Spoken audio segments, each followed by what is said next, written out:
C'est un soleil de plomb qui s'abat sur l'ouest du Canada. La région de Vancouver étouffe par des températures inédites dans le pays. Le record a été battu à Lytton, 49,5 degrés, du jamais vu. En tant qu'amateur de météo, je voulais aller à Lytton en cette journée historique. C'était quand même comme dans un four. Vraiment, moi, j'ai connu la canicule en France en 2003. J'ai connu d'autres vagues de chaleur dans le monde, mais jamais de cette intensité-là. On se croyait vraiment comme dans un four, dans un sauna. C'était brûlant, mais c'était une chaleur sèche là-bas. Un dôme de chaleur s'est installé à cheval sur le nord des États-Unis et le Canada. Des régions peu habituées à de tels niveaux de température.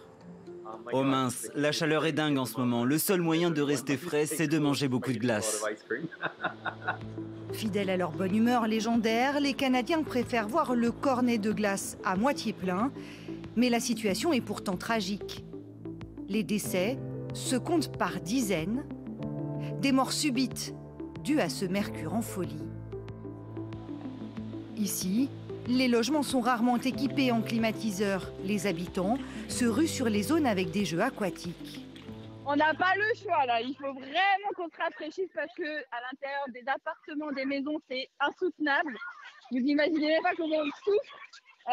On était fait pour ça.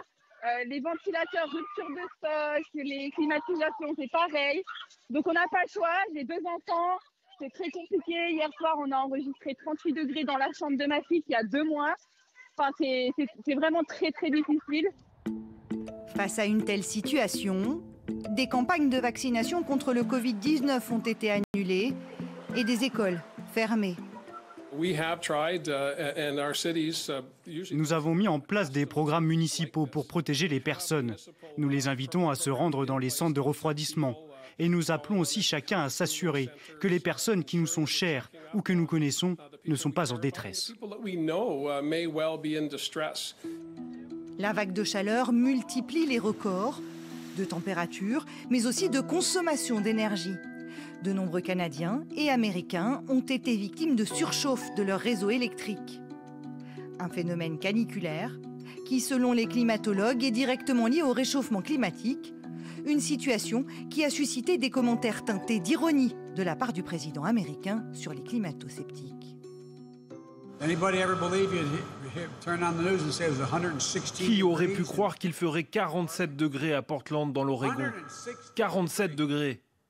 Mais ne vous inquiétez pas, il n'y a pas de réchauffement climatique, ça n'existe pas. C'est le fruit de votre imagination. Vraiment?